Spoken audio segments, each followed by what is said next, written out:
तर मी यांना खूप दिवस म्हणत होते की आपल्याला गावी घर बांधायचे असेल, सगळ्या गोष्टी जवळ मिळतील अशा ठिकाणी घर बांधायचं होतं आणि खूप दिवस आम्ही जागेच्या शोधात होतो आणि ते बघता क्षणीच आम्हाला दोघांनाही आवडलं.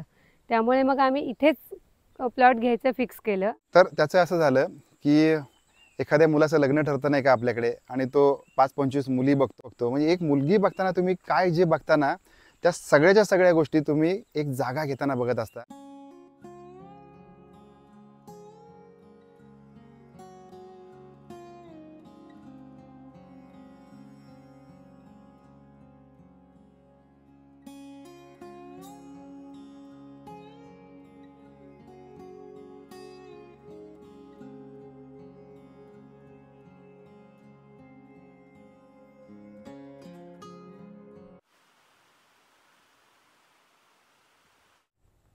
नमस्कार. तर मी यांना खूप दिवस म्हणत होते की आपल्याला गावी घर बांधायचे आणि खूप दिवसापासूनची आमची इच्छा राहिली गावाला घर असण्याची. तसं गावी घर आहे आमचं, पण ते खूप जुनं आहे, खूप आता पडायला आलेलं आहे आणि मुळात आमचं जे गाव आहे ना ते काय तालुका स्तरापासून खूप आतमध्ये असल्यामुळे आम्हाला तिथे घर नाही बांधायचं आहे. तर शक्यतो असं मार्केट जवळ असेल, सगळ्या गोष्टी जवळ मिळतील अशा ठिकाणी घर बांधायचं होतं आणि खूप दिवस आम्ही जागेच्या शोधात होतो. तर ह्याच दृष्टीने आम्ही खूप जागा बघितल्या. कमीत कमी 10-15 जागा तरी आम्ही बघितल्या असतील.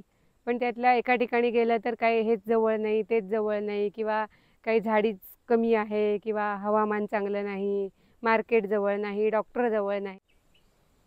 तर अशीच जागा बघता बघता आम्ही मंडणगडला आलो आणि मंडणगडला PS शेटनगर यांचं जे प्लॉटिंग आहे ते बघायला आम्ही आलो होतो आणि ते बघितलं आणि ते बघता क्षणीच आम्हाला दोघांनाही आवडलं. त्यामुळे मग आम्ही इथेच प्लॉट घ्यायचं फिक्स केलं आणि प्लॉट घेऊन इथे घर बांधायचं असं ठरवलं. कारण इथून स्टँडसुद्धा 1.5-2 किलोमीटरच्या अंतरावर आहे, किंवा मार्केट जवळ आहे, डॉक्टर जवळ आहे. आणि इथे आल्यानंतर आम्ही जो प्लॉट बघितला तो आम्हाला आवडला आणि अजून इथे बऱ्याच गोष्टी अम्युनिटी आपण म्हणतो त्याही गोष्टी आम्हाला दिसल्या आणि इथल्या काय काय गोष्टी आवडल्या ते आता तुमच्यासोबत आम्ही शेअर करणार आहोत, तुम्हाला दाखवणार आहोत. आणि तुम्हाला कसं वाटतायत त्या गोष्टी ते तुम्ही नक्की सांगा. तर त्याचं असं झालं की एखाद्या मुलाचं लग्न ठरतं नाही का आपल्याकडे, आणि तो 5-25 मुली बघतो आणि त्याच्यातून एक सिलेक्ट करतो. तिचं शिक्षण बघतो, नोकरी करते का नाही बघतो, त्याच्यानंतर तिला जेवण येतं की नाही बघतो, घरातल्यांचा मानपान ठेवेल की नाही बघतो. म्हणजे एक मुलगी बघताना तुम्ही काय जे बघताना त्या सगळ्याच्या सगळ्या गोष्टी तुम्ही एक जागा घेताना बघत असता. कारण आपला तो घामाचा पैसा असतो, कष्टाचा पैसा असतो. आणि त्याचप्रमाणे असं झालं की या प्रोजेक्टमध्ये आम्ही जेव्हा आलो बघितलं तेव्हा या सगळ्या गोष्टी आम्हाला दिसल्या आणि त्याच आत्ता प्राजक्ताने तुम्हाला सांगितल्याप्रमाणे आम्ही तुमच्यासोबत शेअर करतो आहे. तर चला शेठ कोकण विश्व या प्रोजेक्टमध्ये, आणि हा जो प्रोजेक्ट आहे हा प्रोजेक्ट मंडणगड तालुकामध्ये असणारा प्रोजेक्ट. त्याचबरोबर मागच्या एका व्हिडिओमध्ये आपण असं म्हणतो ना की आपण करता करता काही गोष्टी शिकतो, आणि त्याचप्रमाणे मागच्या व्हिडिओला तुम्ही बघितला नसाल तर परत जाऊन बघा. कोकणात घर 8 लाखात असा एक व्हिडिओ आम्ही त्यावेळेला केला होता आणि त्या व्हिडिओमध्ये काही उणीवा राहिलेल्या होत्या. त्या उणीवा आम्ही तुमच्यासोबत शेअर करतो आहे आणि त्या पूर्ण देखील करत आहोत. काय चुकलं होतं ते इथे भरून काढतो आहे. कारण तसं जर म्हणायला गेला तर रिअल इस्टेट हा एक बदनाम व्यवसाय आहे. मी स्पष्टपणे सांगतो आहे, रिअल इस्टेट हा बदनाम व्यवसाय आहे. कारण याच्यामध्ये अनेक फसवणुकी असतात. तुमच्या पुढे एखादा व्हिडिओ आला, एखादा प्रोजेक्टचं नाव आलं तर तुम्हाला पहिल्यांदा असं वाटतं की इथे काहीतरी फसवणूक आहे, काहीतरी गडबड चाललेली आहे आणि आपला पैसा डुबेल की काय. पण या प्रोजेक्टमध्ये आमचा स्वतःचा एक प्लॉट आहे आणि काही दिवसांमध्ये तुम्हाला परमेश्वराच्या कृपेने, गणपती बाप्पाच्या कृपेने तिथे घर देखील झालेलं दिसेल. आणि ह्या प्रोजेक्टमध्ये घर घेण्यामागचं, माफ करा, या प्रोजेक्टमध्ये प्लॉट घेण्यामागचं जो कारण आहे, जो उद्देश आहे, तो चालता चालता आपण बोलणार आहोत. हे दाखवा, हे या प्रोजेक्टचं गेट आहे. इथून तुम्ही एंटर करता आणि साधारणपणे मंडणगड तालुक्याचा जो स्टँड आहे, बस स्टँडपासून 1200 मीटरच्या अंतरावरती असणारा हा प्रोजेक्ट आहे. आणि आता बरेच दिवसानंतर प्राजक्ता दूध काढते. प्राजक्ता दूध काढायला बसलेली आहे, तुम्ही बघू शकताय. गाईचं दूध काढणे ही एक स्किल आहे. दूध काढते.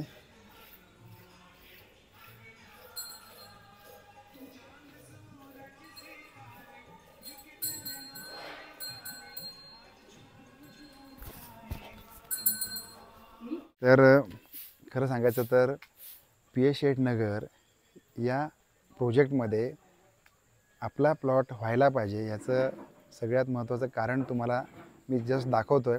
तुम्हाला पण आवडेल, कारण आपण इकडे आल्यानंतर आपल्याला निवांतपणा मिळालाच पाहिजे.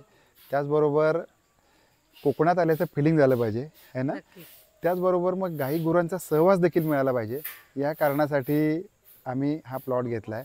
आणि चला इथे प्लॉट घेण्यामागचं कारण तुम्हाला दाखवतो. चला. हे पण इकडे शेती वगैरे पण हां, छान केली जाते. शेती तर आहेच, ही सगळी शेती आहे. त्याचबरोबर गायींचा गोठा बघूया.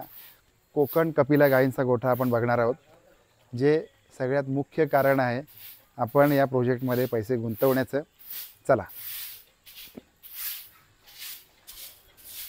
कारण ज्या वेळेला आपण असं म्हणतात की गायींचा सहवास ज्या ठिकाणी असतो त्या ठिकाणी रोगराई राहत नाही.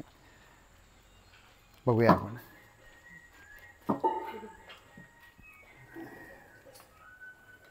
हे बघा.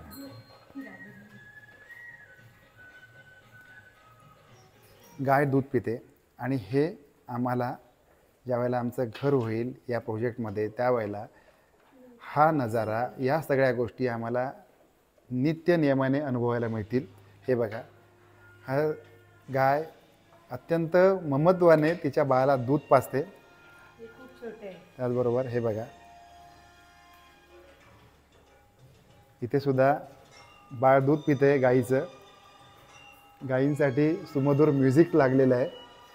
आणि हा गोठा बघून घ्या, अत्यंत स्वच्छता मेंटेन केलेली आहे. आणि ह्या सगळ्या गायी आहेत.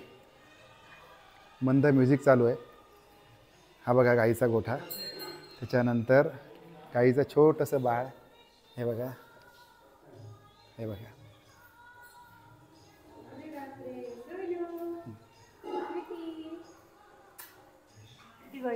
हो, कळलं तुम्हाला.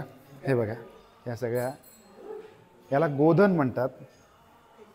याला गोधन असं म्हणतात. आणि गोधन हे भारताच्या समृद्धतेचं प्रतीक आहे.